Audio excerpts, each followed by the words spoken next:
जोहार झारखंड, नमस्कार। Live Indian guard से मैं केतकी। सबसे प्यारा भारत मेरा। तो आप सभी को 75वें गणतंत्र दिवस की हार्दिक शुभकामनाएं। कमेंट बॉक्स में हमें बताइए कितना प्यार करते हैं आप भारत से। फिलहाल विनोद बिहारी महतो कोयलांचल यूनिवर्सिटी में हूँ और हमारे साथ DSW मैम है, डॉक्टर पुष्पा कुमारी मैम। आइए जानते हैं गणतंत्र पर उनकी राय। मैम, सबसे पहले तो ये बताइएगा आज कैसा लगा पूरे कार्यक्रम को देखकर? नहीं, पूरा कार्यक्रम एज ए DSW मेरा भी पहला था जी, और बहुत क्या इंस्पायरिंग जी, बिल्कुल, है ना, बिल्कुल। और मैम जो झांकी निकली मैम, हाँ, बहुत ही सुंदर झांकी सुंदर। और मुझे इसलिए झांकी पसंद आई ना कि बहुत दिनों से हम लोग झांकी में जो आते थे ना, वो प्रताड़ना ही देख रहे थे। जी, जी, महिलाओं की प्रताड़ना, है ना, तो उससे हट कर ये मुझे थोड़ा अच्छा लगा। थीम अच्छा लगा। जी, जी, जी। और जो इनोवेटिव बातें VC सर ने कही वो शुरू से मेरा है। जी, जी, जी। कि कुछ याद उन्हें भी कर लो जो लौट के घर ना आए। जब देश में थी दिवाली वो खेल रहे थे होली, जब हम बैठे थे घरों में वो झेल रहे थे गोली।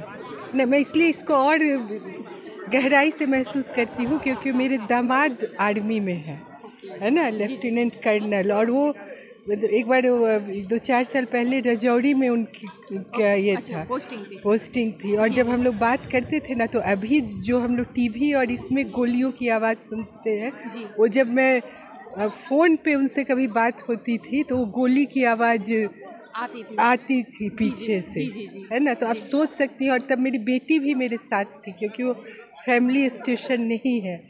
तो सोच सकती है कि क्या उस समय हम लोगों की बिल्कुल बिल्कुल मन में जो सवाल रहते होंगे, कब क्या स्थिति। क्योंकि मैं हमेशा इस बात को कोट करती हूँ ना कि सब कहते कागज की लेखी, मैं कहती आँखन की देखी।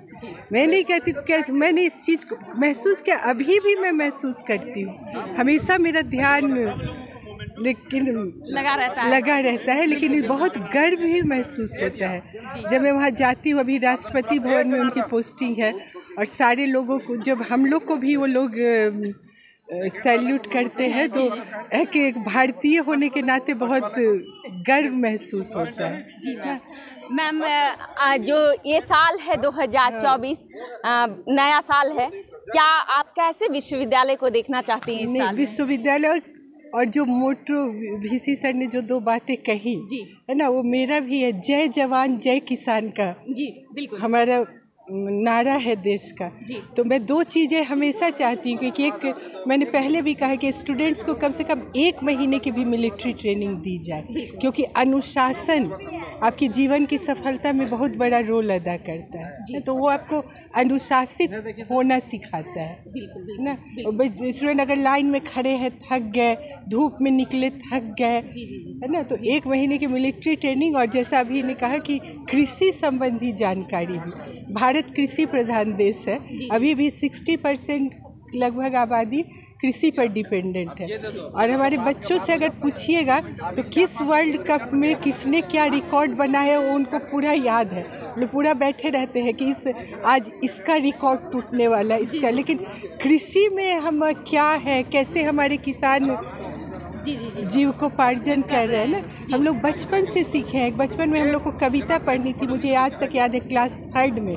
नहीं हुआ है अभी सवेरा, सूरज की लाली पहचान, चिड़ियों के उठने से पहले खाट छोड़ उठ गया किसान। बचपन से सीखा, इसलिए हमारे अंदर आज भी अनुभूति है ये। तो ये हम लोग की इस चीज़ की ट्रेनिंग बच्चों को आर्मी की और कृषि की, तब हम नकल, अमेरिका में ऐसा हो रहा है, ये नकल करने से हम क्या है ये हमको अमेरिका में दिखाना है।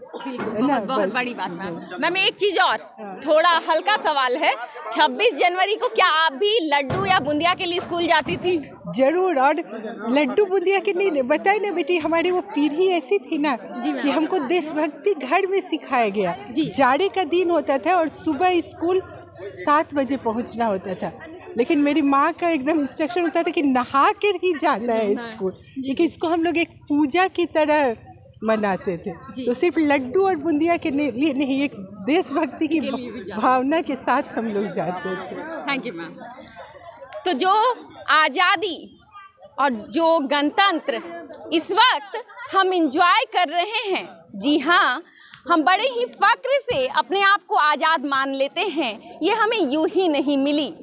हालांकि आज गणतंत्र दिवस है, लेकिन बिना आज़ादी के कैसा गणतंत्र। तो याद करने का दिन उन तमाम चेहरों को है जिन्होंने बिना कुछ सोचे अपने आप को देश पर कुर्बान कर दिया।